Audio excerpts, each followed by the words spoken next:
അന്നാ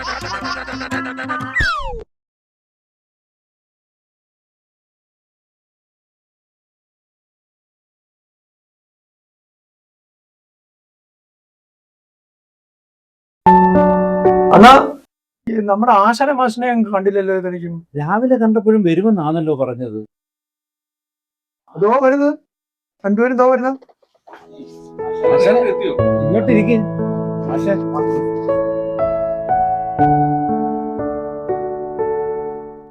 അല്ല ആശാനെ, മാഷിനെ എവിടുന്ന് കിട്ടി? നീ എന്തുവാടാ പറയുന്നത്? ഞാൻ എന്താ കളഞ്ഞുപോയ വസ്തുവല്ലോ ഒന്ന് കിട്ടായി?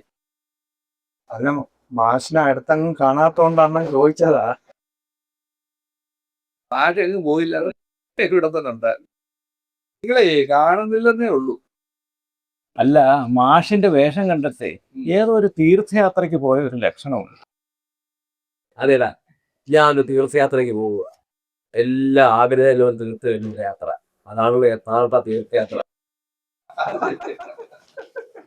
മാഷേ ഇലക്ഷൻ കഴിഞ്ഞിട്ട് യാത്രയ്ക്ക് പോകാമെന്ന് വിചാരിച്ചു, അത്രേ ഉള്ളൂ.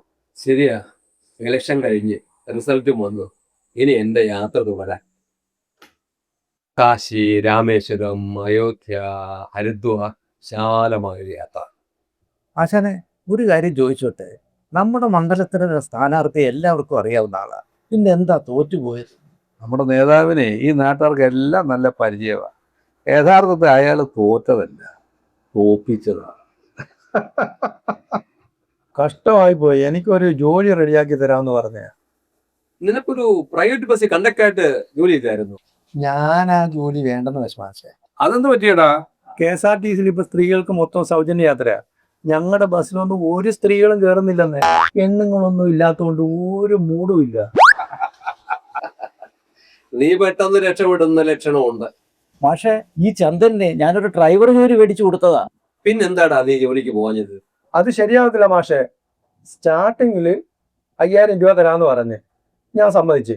ഞാൻ ഡ്രൈവ് കഴിയുന്നതിന് എന്തോ വരുമെന്ന് ഞാൻ ചോദിച്ചു. അതിന് തല്ലില്ലയോ? തല്ലിയൊന്നുമില്ല. എന്റെ ചങ്കി കൊള്ളുന്ന 2 തെറി പറഞ്ഞു. എന്റെ പൊന്നോ, കുളിച്ചാലും നനച്ചാലും തീരാത്ത. പറഞ്ഞില്ലെങ്കിലേ അത്ഭുതമുള്ളൂ. എടാ, ഞാൻ നിന്നെ കാണുമ്പോഴൊക്കെ നീ ഒരു പണിയും ചെയ്യാതെ തെണ്ടി തിരിഞ്ഞു നടക്കുക. ശരീരം വിയർക്കും എന്തെങ്കിലും ജോലിക്ക് വെക്കൂടെ? അതെ ആശാനെ, എനിക്ക് വിയർപ്പിന്റെ അസുഖമുണ്ട്. എന്റെ ശരീരം വിയർത്ത് കഴിഞ്ഞാൽ ഈ ദേഹം മൊത്തം ചൊറിയാ. ഈ ജോലിയാവാൻ പറ്റില്ല. ശരിയാ, അതെ